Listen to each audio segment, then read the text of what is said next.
Well, now Radio 4, here's John Gray with a point of view. As a side effect of the financial crisis, more and more people are starting to think Karl Marx was right. The great 19th century German philosopher, economist and revolutionary believed that capitalism was radically unstable. It had a built-in tendency to produce ever larger booms and busts, and over the longer term, it was bound to destroy itself. Marx welcomed capitalism's self-destruction.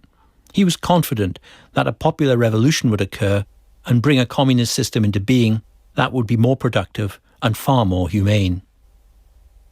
Marx was wrong about communism.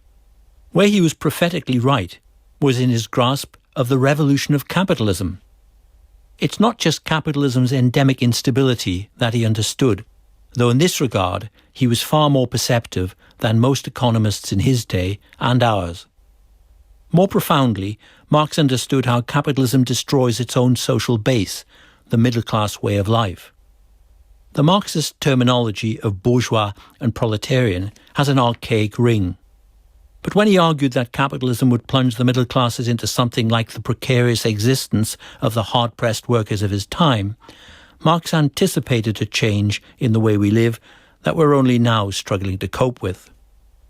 He viewed capitalism as the most revolutionary economic system in history, and there can be no doubt that it differs radically from those of previous times.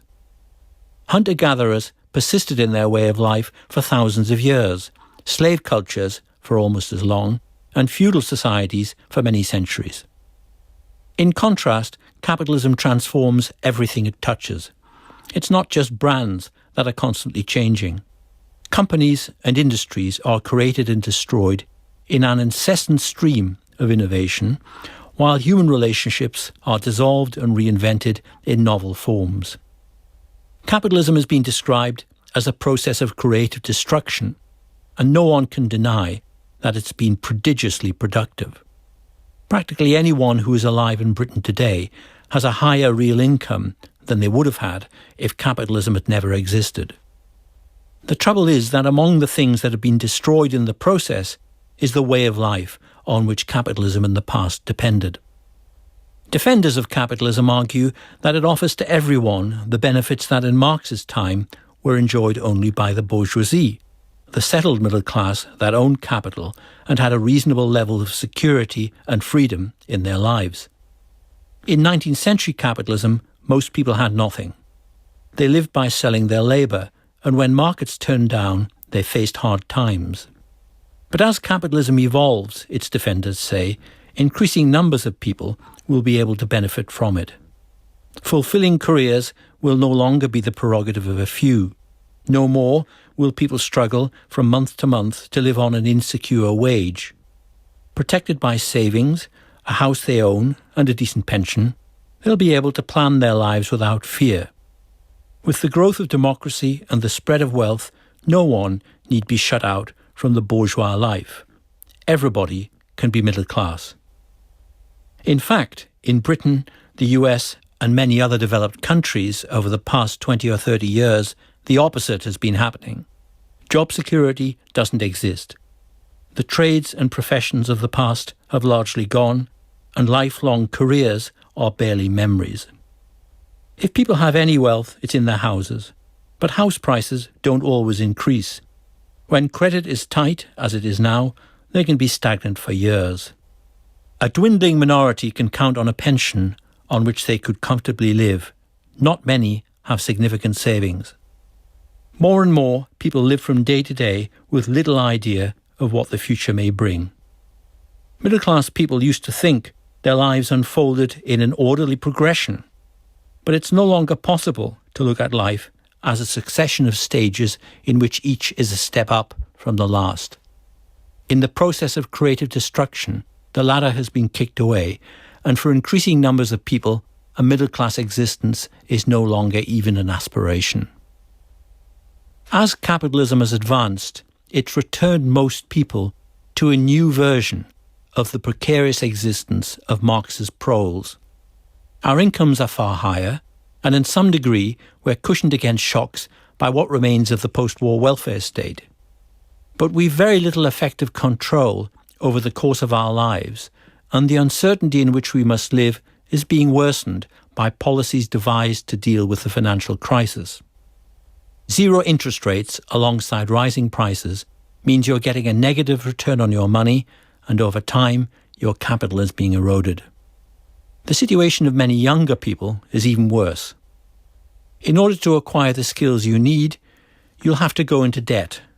Since at some point you'll have to retrain, you should try to save. But if you're indebted from the start, that's the last thing you'll be able to do.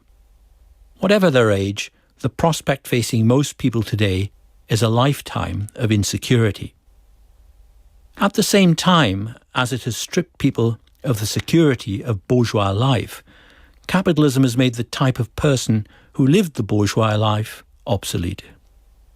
In the 80s, there was much talk of Victorian values, and promoters of the free market used to argue that it would bring us back to the wholesome virtues of the past. For many, women and the poor for example, these Victorian values could be pretty stultifying in their effects. But the larger fact is that the free market works to undermine the virtues that maintain the bourgeois life. When savings are melting away, being thrifty can be the road to ruin.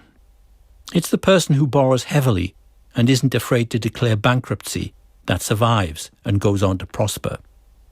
When the labour market is so highly mobile, it's not those who stick dutifully to their task that succeed. It's people who are always ready to try something new that looks more promising.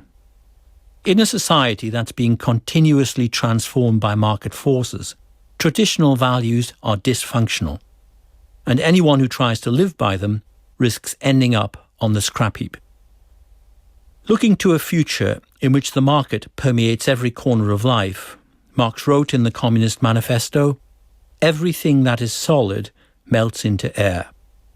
For someone living in early Victorian England, the manifesto was published in 1848, it was an astonishingly far-seeing observation. At the time, nothing seemed more solid than the society on the margins of which Marx lived.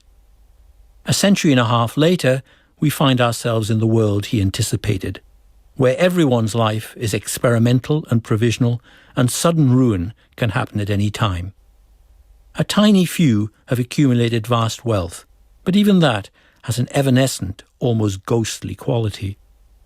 In Victorian times, the seriously rich could afford to relax, provided they were conservative in how they invested their money. When the heroes of Dickens' novels finally come into their inheritance, they do nothing forever after. Today there's no haven of security. The gyrations of the market are such that no one can know what will have value even a few years ahead. This state of perpetual unrest is the permanent revolution of capitalism, and I think it's going to be with us in any future that's realistically imaginable.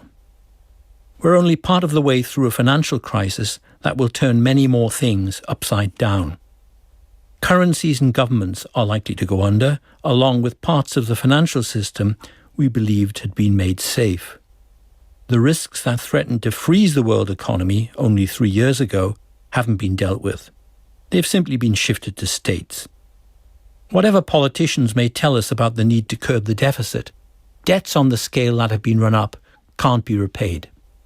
Almost certainly they will be inflated away, a process that's bound to be painful and impoverishing for many. The result can be only further upheaval on an even bigger scale. But it won't be the end of the world or even of capitalism. Whatever happens, we're still going to have to learn to live with the mercurial energy that the market has released. Capitalism has led to a revolution, but not the one Marx expected. The fiery German thinker hated the bourgeois life and looked to communism to destroy it. And just as he predicted, the bourgeois world has been destroyed. But it wasn't communism that did the deed. It's capitalism that has killed off the bourgeoisie.